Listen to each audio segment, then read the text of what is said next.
Jelaskan mengenai sebuah studi kasus di mana studi kasus tersebut merupakan ujian tengah semester pada mata kuliah perancangan strategi sistem informasi. Di mana studi kasusnya adalah sebuah perusahaan retail nasional bernama Retail Mart mengalami penurunan daya saing dalam 2 minggu terakhir. Kompetitor yang lebih digital mampu memberikan layanan yang lebih cepat, personal, dan juga efisien.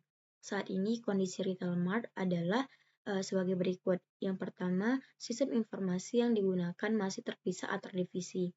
Kedua, tidak memiliki sistem analitik untuk memahami perilaku pelanggan. Yang ketiga, proses bisnis masih banyak dilakukan secara manual. Yang keempat, belum mengadopsi teknologi digital seperti mobile apps atau e-commerce.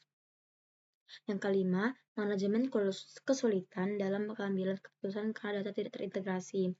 Sementara itu, kompetitor telah memanfaatkan platform digital seperti Tokopedia dan Shopee, serta menggunakan sistem berbasis data untuk meningkatkan pengalaman pelanggan.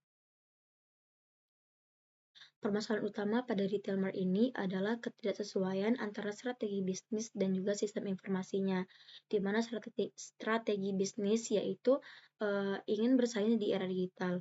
Namun kondisi SITI-nya yaitu yang pertama sistem terpisah atau tidak terintegrasi, tidak berbasis data atau tidak ada analitik. Yang ketiga yaitu proses manual dan juga tidak ada platform digital. Ini menunjukkan gap alignment di mana SITI hanya mendukung operasional dasar, serta belum menjadi enabler strategis bisnis. Dampaknya yaitu pengambilan keputusan yang lambat, tidak memahami pelanggan, dan juga kalah bersaing dengan kompetitor digital. Selanjutnya yaitu analisis lingkungan bisnis dan SITI berdasarkan konsep SWOT dalam Word and Paper, di mana kekuatan pada atau strength pada retail mart ini yaitu berskala brand nasional, jaringan toko fisik, dan juga berbasis pelanggan nama. Namun kelemahan dari retail mart sendiri yaitu sistem tidak terintegrasi, tidak ada data analitik, proses manual, dan juga tidak punya platform digital. Peluang dari retail mart sendiri yaitu tren belanja online saat ini meningkat, teknologi digital seperti AI dan juga big data, dan juga omnichannel retail. Yang terakhir yaitu ancaman pada retail mart yaitu kompetitor e-commerce, perubahan perilaku konsumen, dan juga disrupsi digital. Intinya, posisi retail mart pada SWOT yaitu pada kuadran 3, di mana dibutuhkan strategi turnaround atau transformasi digital. Evaluasi sistem informasi saat ini pada retail mart. Seperti diketahui, kondisi saat ini pada retail mart yaitu sistem silo atau tidak terintegrasi, tidak real time, tidak berbasis data, tidak mendukung customer experience. Masalah utamanya pada sistem ini yaitu tidak mendukung proses bisnis modern dan juga tidak mendukung pengambilan keputusan. Analisis gap atau kesenjangan pada kebutuhan bisnis dan juga kondisi saat ini pada retail mart, di mana kebutuhan bisnisnya yaitu integrasi data, customer insight, digital channel, kecepatan layanan, dan juga decision support. Sedangkan saat ini pada retail mart, sistem terpisah, tidak ada analitik, tidak ada e-commerce, manual, dan juga data tidak terpusat, sehingga menghasilkan gap atau kesenjangan yang cukup seperti tidak ada integrasi, tidak paham pelanggan, kehilangan pasar, lambat, dan juga tidak akurat. Intinya, SITI pada retail mart hanya support bagian operasional, bukan strategi bisnisnya.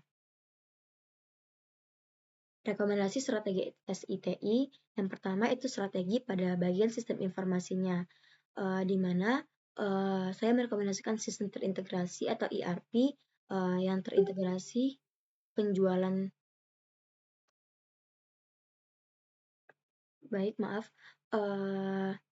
Sistem terintegrasi atau ERP di mana terintegrasi antara penjualan, gudang, dan juga keuangan. Yang kedua itu Customer Relationship Management atau CRM, yaitu menganalisis perilaku pelanggan dan juga personalisasi layanan. Yang ketiga itu Business Intelligence atau BI dan juga Analytics, yaitu memprediksi tren dan juga dashboard dari manajemen sendiri. Yang keempat yaitu e-commerce dan juga mobile apps, yaitu melakukan penjualan online dan juga integrasi dengan marketplace.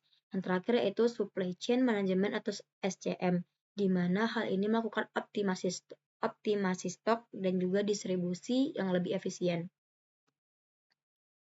Misalnya strategi pada bagian teknologi itu bisa digunakan dengan cloud computing, big data, API integration, dan juga AI untuk rekomendasi produk. Yang ketiga ada McFarland Strategic Grade atau prioritasnya. Nah, prioritas tertinggi pada rekomendasi yang berikan tadi yaitu yang pertama e-commerce platform dan juga BI dan analitiknya. Yang kritis atau bagian operasionalnya ada pada bagian ERP dan juga SCM dan juga bagian pendukungnya yaitu HR system dan juga accounting tools. Selanjutnya prioritas implementasinya. Tahap pertama yaitu jangka pendeknya yaitu pada bagian integrasi sistem atau ERP dan juga digitalisasi proses manual. Pada tahap 2 atau pencegahannya itu yaitu CRM dan juga analitik. Pada tahap 3 ya pada bagian jangka panjangnya yaitu e-commerce dan juga mobile apps serta AI dan juga personalisasi. Manfaat strateginya pada bagian operasional efisiensi menjadi lebih tinggi dan juga proses menjadi lebih cepat. Untuk bagian strateginya, keputusan berbasis data dan juga peningkatan daya saing. Pada bagian pelanggan, layanan menjadi lebih personal dan juga pengalaman menjadi lebih baik. Refleksi antara peran strategis SI dan juga TI. Berdasarkan konsep Word dan Paper, SITI bukan hanya alat operasional, tetapi driver keunggulan kompetitif. Dalam era digital, data sama dengan aset utama dan juga teknologi sama dengan pembeda bisnis. Retail Mart harus bertransformasi dari tradisional retail menjadi digital retail. Baik, cukup sekian dari saya. Mohon maaf apabila kesalahan. Sekian, terima kasih. Wassalamualaikum warahmatullahi wabarakatuh.